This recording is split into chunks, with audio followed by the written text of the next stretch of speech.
Hello guys. Set and rise में आप सबका वेलकम है। और हम लोग अपने लेक्चर्स को कंटिन्यू करते हैं। शायद लेक्चर नंबर ये 7 है हमारा।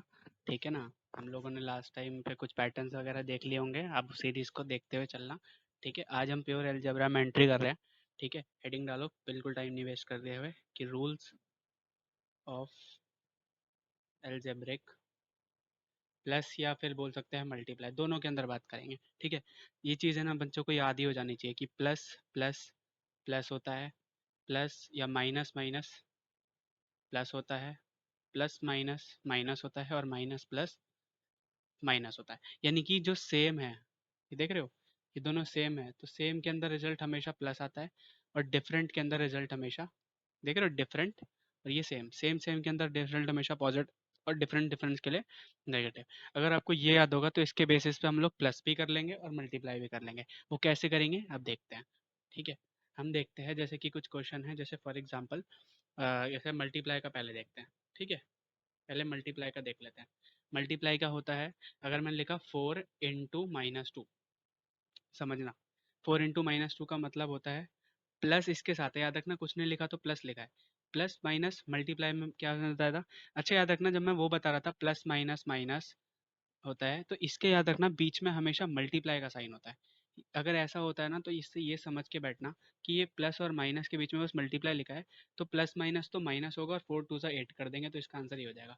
इसका पहला क्वेश्चन। दूसरा क्वेश्चन इसी तरीके का, अगर मैंने कल को बोल दिया -4 × -3, कुछ ब्रैकेट दोनों साथ लेके आए, इसका मतलब भी याद रखना बीच में कुछ नहीं है तो डॉट है। डॉट का मतलब मैंने आपको समझाया था मल्टीप्लाई होता है। ठीक है, तो ये ऐसे भी लिखा है तो मल्टीप्लाई लिखा है। हम इसको डायरेक्ट कभी कभी ऐसे बोलते हैं कि माइनस से माइनस कट गया। माइनस से माइनस कटा नहीं, माइनस माइनस प्लस हो गया, 4 × 3 = 12, और वो प्लस हो चुका है। समझ में आई इतनी सी बात? इतनी सी बात क्लियर हुई? अगर हम इसको मल्टीप्लाई में देख सकते हैं तो हम इसको प्लस में भी देख सकते हैं। प्लस में हम इसको कैसे देखेंगे, कल को मेरे पे क्वेश्चन आ गया फर्स्ट कि -1 - 1 क्या होता है। तो देखो ध्यान से, -1 - 1 याद रखना कि जो माइनस माइनस होता है, देखो माइनस माइनस प्लस हुआ, यहाँ पर ये मत देखना कि बीच में मल्टीप्लाई तो नहीं लिखा, लेकिन यहाँ पर भी प्लस पे भी ये रूल एप्लीकेबल हो जाता है, माइनस माइनस प्लस हो रहा है। तो ध्यान से देखो, हम प्लस कर देंगे 1 और 1 2, लेकिन साइन किसके साथ लगाएंगे। साइन हमेशा किस में आता है, इसके साइन ऑफ बिगर, जो बड़ा होता है ना उसका साइन आता है। यहाँ पे दोनों ही बराबर है तो ऑब्वियसली कोई बड़ा नहीं है, इसका मतलब दोनों ही आपस में बड़े हैं, तो साइन बड़े का आ जाएगा, मतलब -1।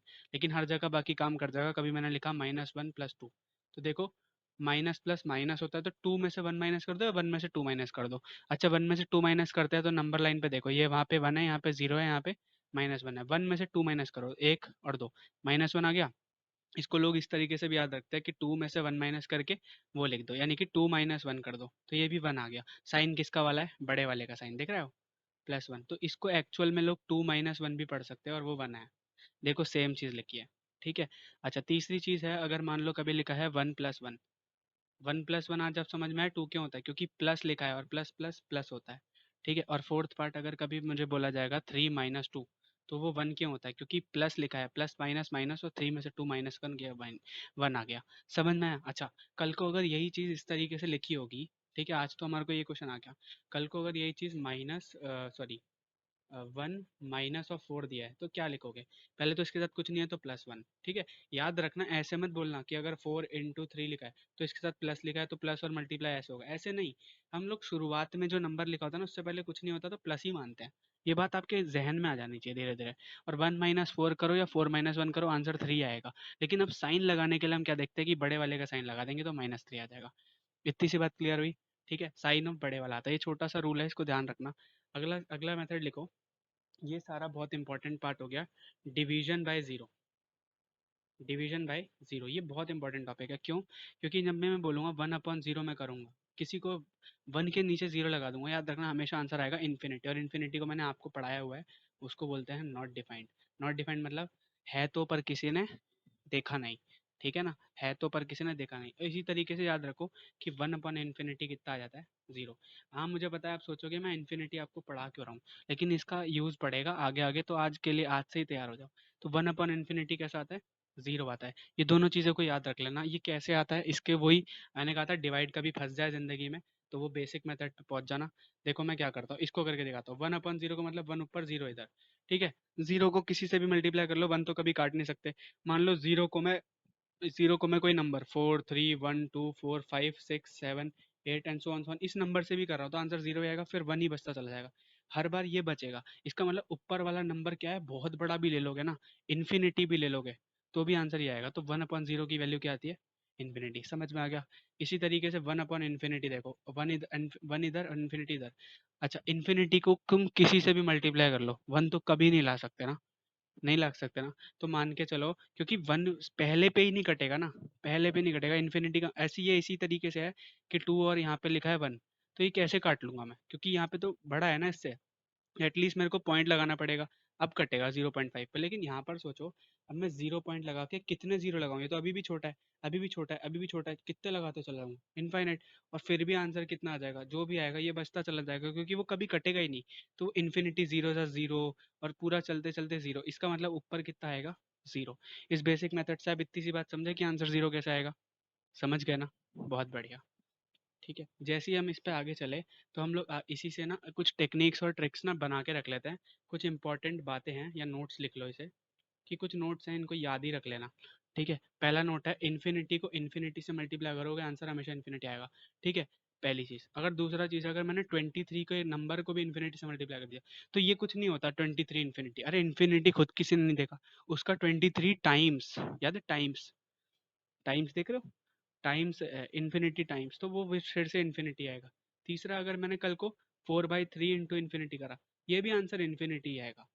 ये सारी चीज़ें पता होनी चाहिए। अच्छा अच्छा, चौथा पार्ट, अगर मैंने कभी जीरो, या सॉरी सॉरी सॉरी, कभी मैंने जैसे मान लो, मान के चलो इन्फिनिटी, तो इन्फिनिटी को आज से मैं आपको बोल दूंगा, मतलब इन्फिनिटी का मतलब बड़े से बड़ा नंबर, बड़े सबसे बड़े नंबर को मैं आज के बाद बोलूंगा, इस दुनिया में सबसे बड़ा कौन होता है, जानवरों में हाथी।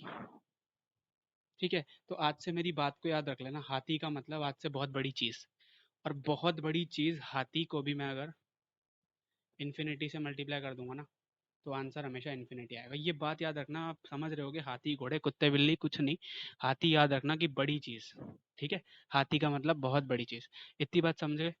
हाँ, जब इस पे आ गए, तो अगला है कि अ, अगर फिफ्थ पॉइंट ले ले, फोर्थ पॉइंट सॉरी, कि अगर मैं कभी माइनस इन्फिनिटी को हाथी से मल्टीप्लाई कर दूं, अब हाथी की जगह क्या लिख सकता हूँ, तो ये आंसर माइनस इन्फिनिटी आएगा। ध्यान से देखना, हाथी की जगह माइनस इन्फिनिटी इंटू एक दो तीन चार, कितने जीरो वाला 10,000 ले लेते हो, ठीक है, आंसर फिर भी माइनस इन्फिनिटी आएगा।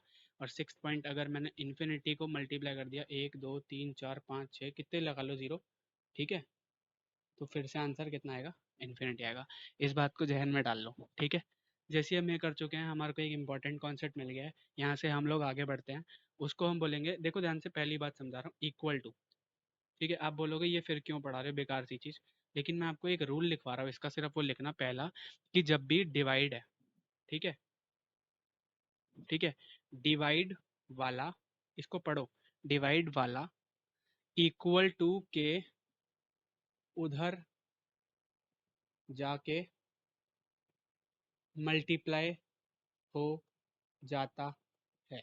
ये बात आप लिख लेना कहीं, डिवाइड वाला उधर जाके मल्टीप्लाई होता है, किस तरीके से, कभी मैंने लिखा 2 × 4 इज इक्वल टू 1/3, तो डिवाइड मल्टी, ये सॉरी, ध्यान से देखो, ये इक्वल टू है बीच में, और ये थ्री है, अगर इस थ्री को गलती से इक्वल टू के उधर लेके जाना चाहूंगा ना, तो ऊपर जाएगा, नीचे नहीं आएगा, तो आ जाएगा 3 × 2 × 4।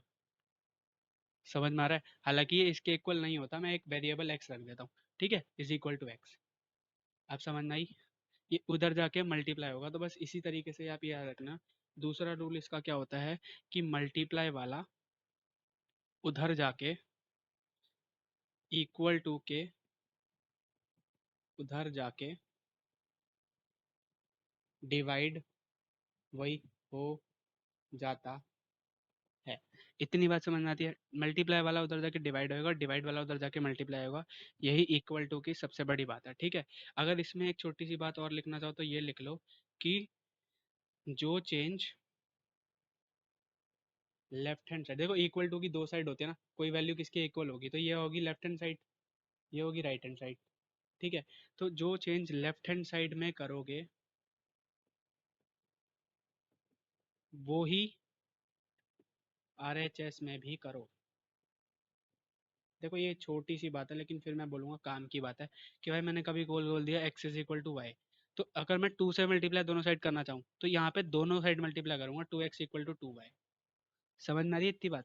ये याद रख लेना, बहुत इंपॉर्टेंट चीज़ है। ठीक है, ये पूरा लिख लिया। ठीक है, अगर हमने ये लिख लिया तो ये हमारी बेसिक डिमांड थी एक टॉपिक को पढ़ने के लिए, जिसका नाम है, जो इम्पोर्टेंट है, जो आपको बुक्स में भी मिलेगा, क्रॉस मल्टीप्लिकेशन। ठीक है, लिखो क्रॉस मल्टीप्लिकेशन। क्रॉस मल्टीप्लिकेशन समझने के लिए याद रखना बीच में इक्वल टू होना चाहिए, बीच में इक्वल टू होना चाहिए। क्योंकि मैंने कई कई जगहों को देखा है, लोगों को इक्वल का मतलब भी नहीं पता होता। इक्वल का मतलब ये होता है, अच्छा ठीक है। अच्छा, क्या है, अगर मैंने कभी लिखा A upon B is equal to मैंने लिखा सी अपॉन डी। ठीक है, तो ये ना एक्चुअली एक टेक्निक होती है, क्रॉस मल्टीप्लिकेशन कोई टॉपिक नहीं होता। इसकी ज़रूरत सॉल्विंग में पड़ती है। मैंने कहा था ना सॉल्विंग कर रहे हैं, तो इसकी ज़रूरत ना जब हम चीज़ें सॉल्व करते हैं ना वहाँ पड़ती है। तो मैं क्या करूँगा, अगर मेरे को कभी एक प्रॉब्लम आई जहाँ पे मुझे ऐसा करना पड़ गया, मैं अपने आप से सिचुएशन बना रहा हूँ कि डी इधर ले जाना पड़ गया और बी उधर ले जाना पड़ गया, तो ध्यान से देखो बी ऊपर जाएगा, क्योंकि मैंने बोला डिवाइड का उधर जाके ऊपर हो जाता है। ठीक है, तो ये अभी हम जो कर रहे हैं ये हो रहा है मेथड नंबर 1। अभी इसका एक मेथड 2 भी बताऊंगा। तो यहाँ देखो, इसको हम कैसे लिखेंगे, A D equal to B C. इतनी सी बात क्लियर हुई? क्लियर हुई। सिमिलरली अगर मैं कभी ऐसे लिखता हूँ A by B is equal to C by D, और अब मैं बोलूँ ऊपर वाला ए नीचे आना है और सी इधर आना है, तो मैं इसको कैसे लिखूंगा, 1 upon B C is equal to 1 upon B C, क्योंकि बी के साथ सी आ गया और ए के साथ डी आ गया, तो ए डी। इतनी बात समझ में, मतलब ये एरो मतलब का समझ में आ गया कि जो मैं करवाना चाहूंगा ना वो इस तरीके से, और ये एरो मैं कंडीशन बना रहा हूँ कि लाइफ में मुझे कभी ऐसा करना पड़ेगा तो मैं इस तरीके से करूंगा। ठीक है, ये अगर मेथड नंबर 1 समझ आ गया, तो इसी का एक मेथड 2 भी होता है, जो मैं आपको ऑलरेडी पढ़ा चुका हूँ, लेकिन सिर्फ यहाँ लिखवा रहा हूँ। मेथड 2 क्या है, कि जो जैसे कि मान लो मैंने लिखा कि ए बाय, या फिर मैंने लिखा मान लो 23 अपॉन एक्स। अब ये वेरिएबल्स में कंपेटेबल हो जाना, वेरिएबल लिखा है तो वेरिएबल का मतलब समझ लेना, इज इक्वल टू अगर मैंने लिखा 4 अपॉन वाई। ठीक है, अब मुझे क्या करना है, मुझ पे कंडीशन आई है कि एक्स को एल एच एस से ख़त्म करना है। अगर एक्स को मुझे एल एच एस से हटाना है, ठीक है, एंड वाई को आर एच एस से हटाना है। ठीक है, अगर मुझे एक्स को एल एच एस से हटाना है, वाई को आर एच एस से हटाना है, तो याद रखना मैं क्या करता हूँ कि अभी ना आपको एक चीज़ सिखाऊंगा कि डिवाइड में मैंने क्या बोला था, अगर ए अपॉन ए करते हैं तो ये 1 से कटता है ना, इसका मतलब ऊपर नीचे सेम होता है तो कट जाता है। ठीक है, वही इसी तरीके से हाथी इंटू 1 अपॉन हाथी का ही लिखा है। ठीक है, और ये सेम सेम है, इसलिए हाथी हाथी सेम चीज़ लिखी है, तो ये कट जाएगी, ध्यान रखना, क्योंकि 1 अपॉन में है। ठीक है, इसी तरीके से अगर ये 1 अपॉन ना करके इसके अपॉन में भी ऐसे लिखा होता तो भी काट देते। ठीक है, ये चीज़ को समझना। तो y को आर एच एस के अंदर से हटाना है और x को एल एच एस में से लाना है। तो मैं क्या करूँगा कि उसको तो ऐसे लिखूंगा 23 upon X is equal to 4 upon Y. ठीक है, और ध्यान से देखो मैं क्या लिख रहा हूँ, multiply both side by x. अगर मैं दोनों साइड को x से मल्टीप्लाई करता हूँ, ध्यान से देखो, x into 23 upon X is equal to 4 upon Y into X, क्योंकि दोनों साइड करना, मैंने कहा था ना इक्वल टू के इधर करना है तो दोनों साइड, एक्स से एक्स कट जाएगा, तो 23 की वैल्यू कितनी आ गई, 4 अपॉन वाई, और ये ऊपर एक्स आ जाएगा। ठीक है, अब मैं यहाँ पर एक चीज़ और लिख रहा हूँ कि multiply both side Y Y, अब वाई से भी कर दूंगा क्योंकि वाई हट जाएगा उधर से, तो ये ध्यान से देखो, इधर 23 वाई बन जाएगा और वो हो जाएगा 4x upon Y into Y, और ये वाई से ये वाई कैंसिल आउट, इसका मतलब 23 Y is equal to 4x। ध्यान से देखो, जो क्रॉस मल्टीप्लिकेशन था उसका एक दूसरा मेथड आपने निकाल लिया कि चाहे दोनों साइड मल्टीप्लाई कर लो, लेकिन आज हम इसी चीज़ को डायरेक्ट याद कैसे करते हैं कि 23 वाई को उधर लेके जाना है, एक्स को उधर, तो ध्यान से देखो 23 Y is equal to 4x, और इसी कहानी को हमने डायरेक्ट मेथड 1 में पढ़ लिया। आज ये बात समझ में आई? अगर ये बात समझ में आई तो मुझे अब ये चीज़ बताओ, अगर जो मैंने अभी इन्फिनिटी और 1/इन्फिनिटी पढ़ाया था, कि कल को मैं बोलूँ 1/0 इक्वल टू इन्फिनिटी है, अगर मैं बोलूँ इन्फिनिटी को इधर ले आओ क्योंकि मुझे जीरो की वैल्यू चाहिए, तो ध्यान से देखो 1/इन्फिनिटी, तो जीरो उधर चला जाएगा, तो जीरो, देख रहे हो, मतलब कि जीरो एंड इन्फिनिटी आपने एक दूसरे के क्या हैं, क्रॉस मल्टीप्लिकेशन के आते हैं। ठीक है, एक दूसरे के क्रॉस मल्टीप्लिकेशन से आ जाते हैं। तो इस बात को देख रहे हो कितनी आसानी से मैंने प्रूव कर दिया वहीं से, इसलिए याद कराया था। और ये वैल्यू क्यों मैं बढ़ा रहा हूँ, आज से ही हैबिट डालो। ठीक है, और याद रखना 1/7 कभी इक्वल टू 7 नहीं होता, ये उल्टा नहीं होता कभी, या ये छोटी मोटी बात है तो ये ध्यान रख लेना।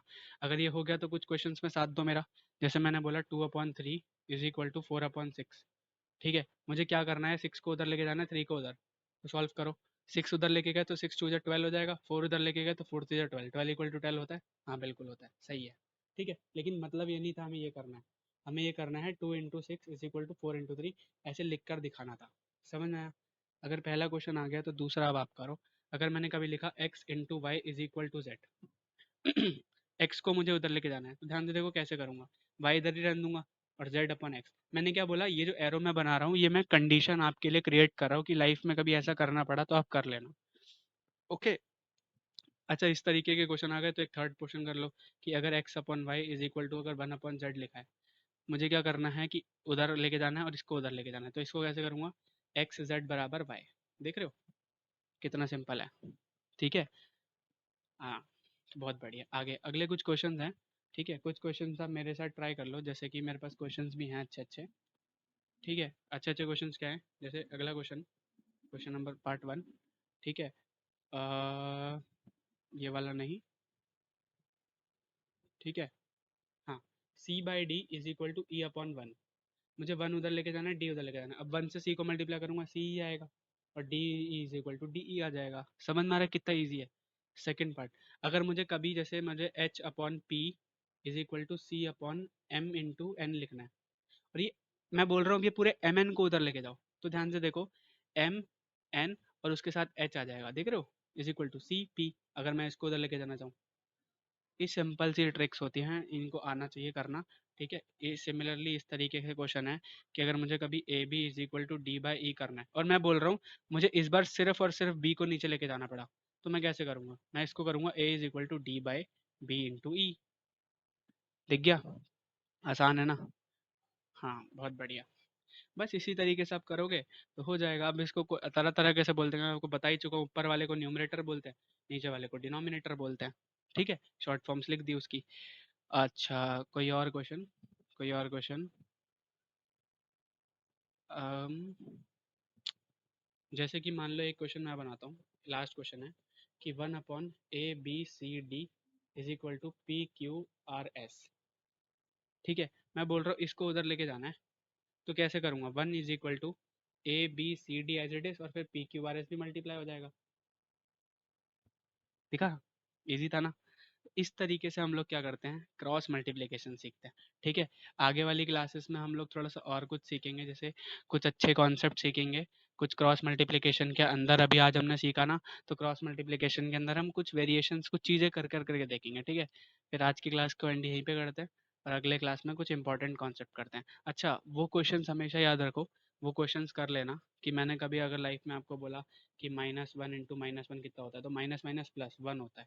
ठीक है। अच्छा, मैंने कभी 4 इंटू -3 दे दिया, तो -12 लिखना कभी मत भूलना, प्लस माइनस माइनस। ठीक है, ये क्वेश्चंस हैं।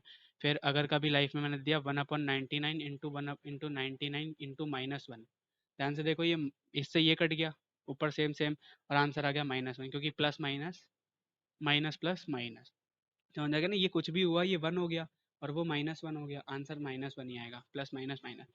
ये सारी चीज़ें समझ में आ गई? ठीक है। अच्छा, कोई और क्वेश्चन? हाँ, एक और पार्ट, चलो वो नेक्स्ट क्लास में करेंगे। ठीक है, अभी के लिए all the best, bye bye.